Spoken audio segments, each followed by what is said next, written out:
guys, we're going to be installing a Steahly flywheel weight on a 2009 Kx450. I was looking for videos on how to do this. I really couldn't find any. So this is the instructions. We're going to be going right off them. See, it works on a 2009 to 2015.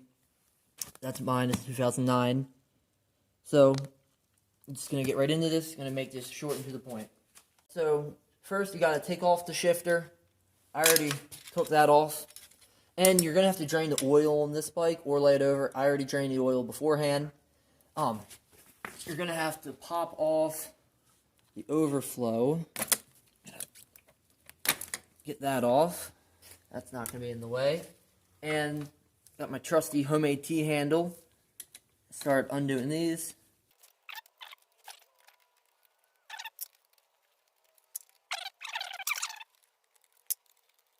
Alright, I got the bolts out. I'm going to pop it off. I don't want to mess up my gasket because I didn't get one. Didn't get a replacement. Be careful about that.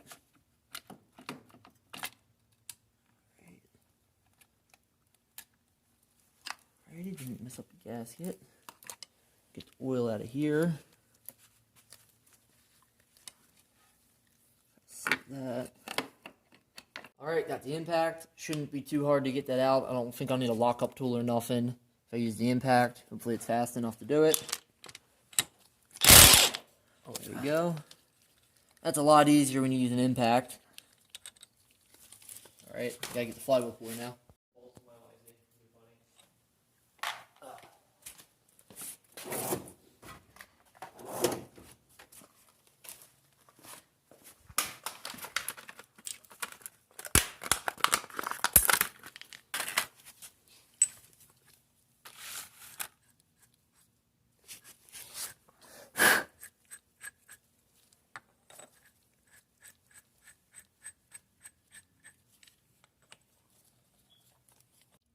Alright, I forgot to mention the main nut on there is a 17 mil.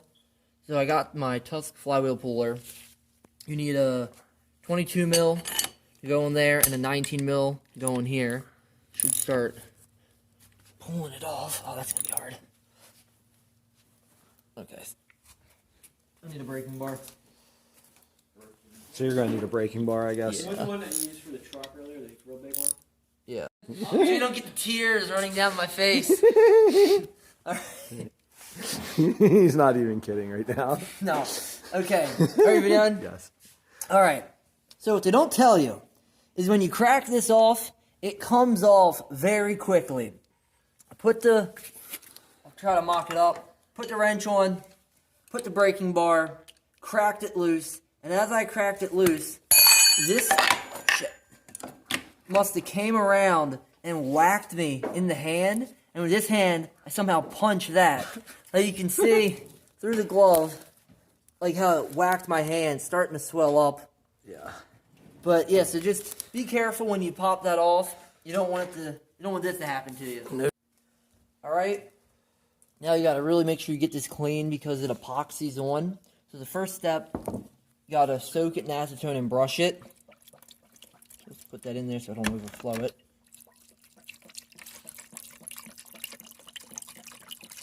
I don't know if I have enough acetone. I have to get some. Alright, so we're just going to start brushing it off. You got to get all the grease off of this, like every speck of grease. Alright, now, once you get an acetone, brush it off with a nice clean plastic brush. Get all the grease off, because the epoxy is what holds the weight on, and you don't want a flywheel weight flying off. Alright, I let this sit in the acetone for a little while, and do a little bit more scrubbing on it. We can try to get inside all these holes, make sure there's no oil left anywhere.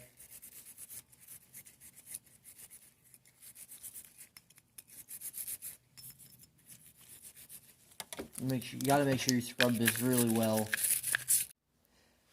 Alright, I got the flywheel weight here, and this is what you get in the box.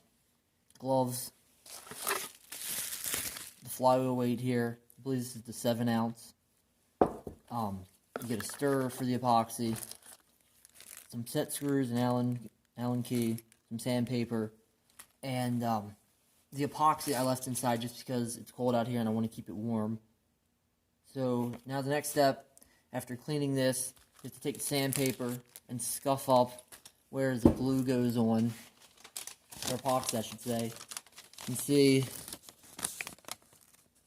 you gotta sand the green areas and anywhere where it touches.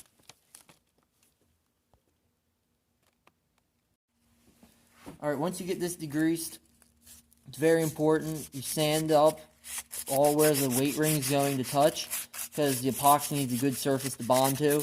So I think this is 80 it comes with. 80 grit sandpaper. Sand all around it. Sand the edges. Everywhere where there's going to be epoxy you have to sand to make sure you have good adhesion. Even inside the holes, everywhere. Okay, now we're on to a very important part of texturing the flywheel. See, I have my center punch, my hammer, just working around, adding texture to the whole area, making sure the epoxy has a good surface to bond to. You can see there, oh, where is it? In green, that's where you have the texture. You can see there where they say it should be about as thick of like they should feel like heavy paper. I guess that gives you some kind of idea. I guess they mean you just don't want them to go too deep and you want them to be a decent mark in there though. So this is pretty time consuming, but take your time and go slow and just make sure you don't take out the edge there or mess anything up.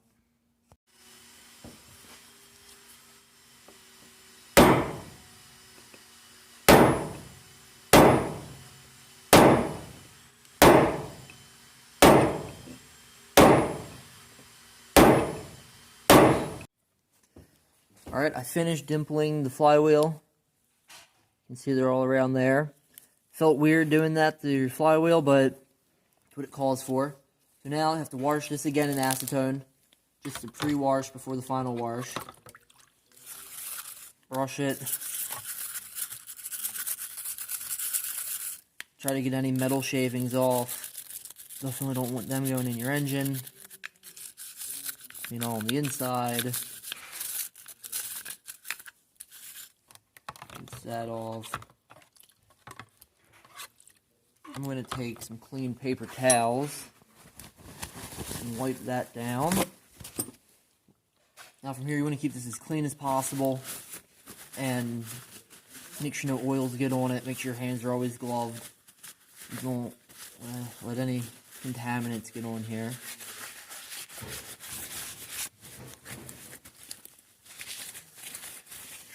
Alright, that's good. Set that to the side. Now on the weight ring, you have to do the same thing. Acetone wash this. And scrub it down. Get this ready for the epoxy.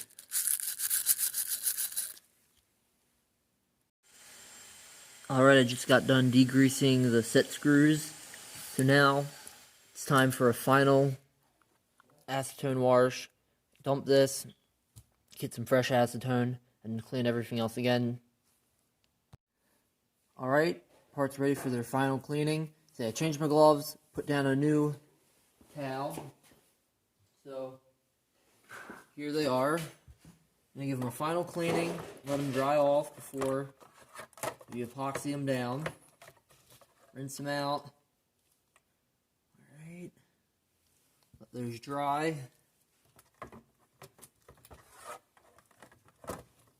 Running a little low on acetone, but we'll be fine.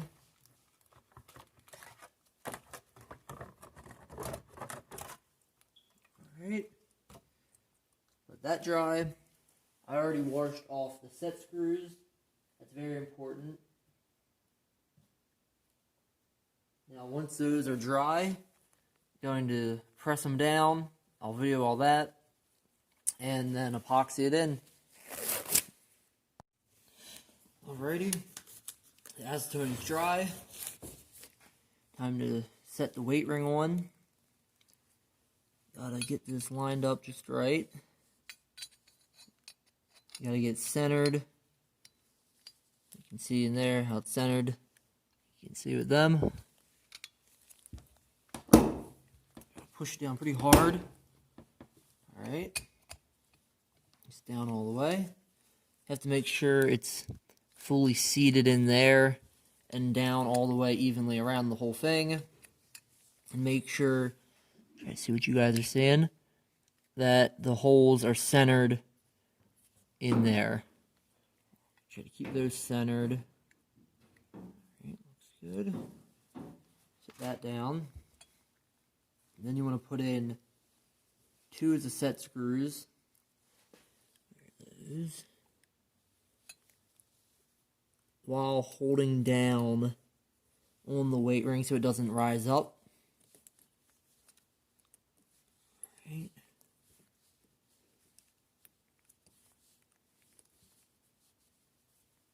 Don't want to get those too tight, just enough to hold it in there for now. I'm going to do them, the ones that are completely across from each other. This one here.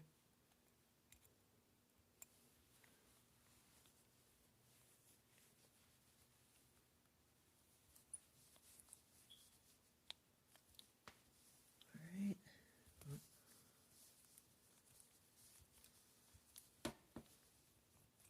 It's down all the way.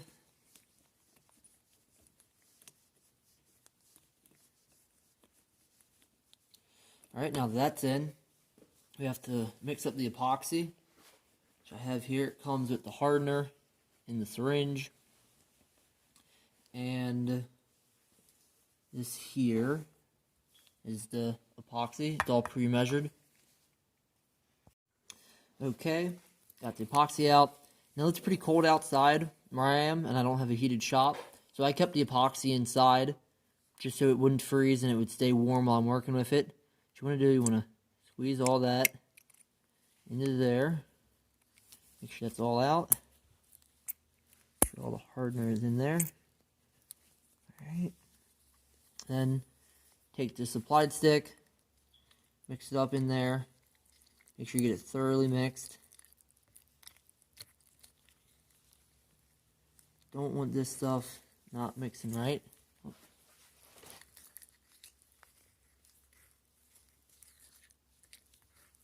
This is some strange looking epoxy. And it says you have about 30 minutes of working time, so you should have plenty of time to get it injected.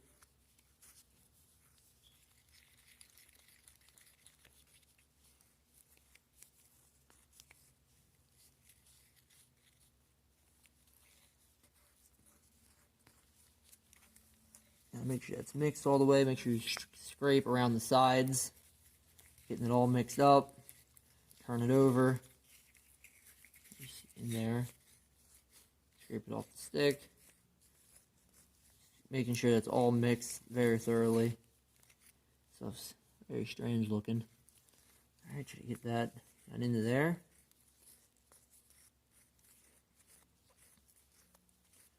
Then you want to take the syringe that the hardener came in and suck up the epoxy.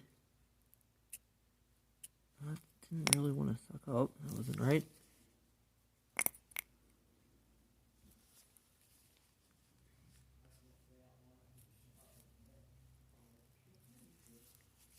Alright, suck this up.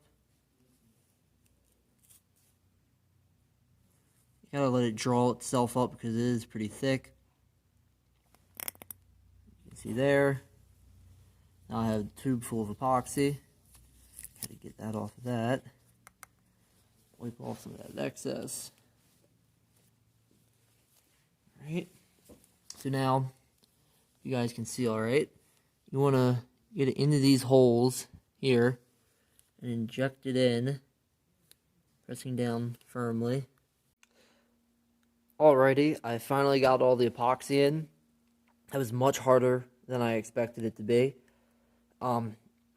It comes with the syringe and 1 pair of gloves. I ended up going through 3 extra syringes just because this one broke and then the tips on my other 2 broke. So I recommend having backups of those and rubber gloves. I went through a lot of rubber gloves just trying to get it to work. But I got the epoxy in. See the squeeze out there. I wiped the squeeze out away from everywhere else. Filled in there. You can see down in there. So, when you're doing it, I'm going to walk you through it now. You take the syringe full of epoxy. You hold it. You inject it down into the holes, one by one, until you see squeeze out start to come out here and in the next set screw hole. And you move to each hole, making sure squeeze out's in all of them. And then you put 2 more set screws in, take out the original 2, make sure there's epoxy in those ones, and then put those back in. And when you put them back in, and when you put these ones in, you want to put a little bit of epoxy in the threads and work them in and out a couple times. Then tighten them in.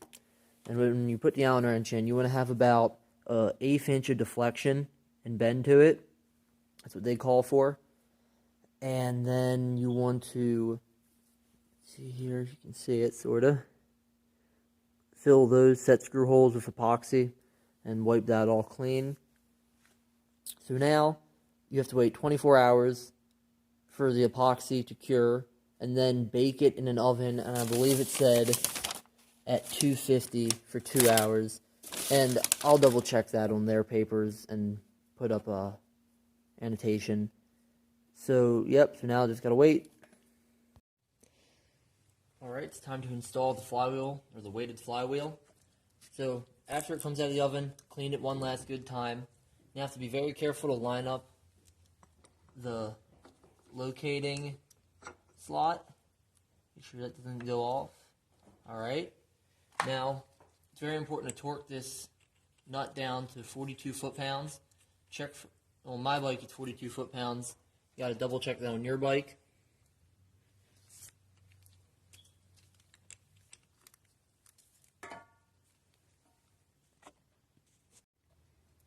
Alright, gonna torque it down. Now, I got Luke holding the back wheel, it's in gear. 42 foot-pounds isn't very much force, so I think we can just do it like this. I hold it and he holds it. Alright, clicked. Should be good to go. Gotta make sure I don't mess up the gasket, putting it back on. And should be ready. Put some oil in it. See, that's very close. The weight just fits in there. It should be good.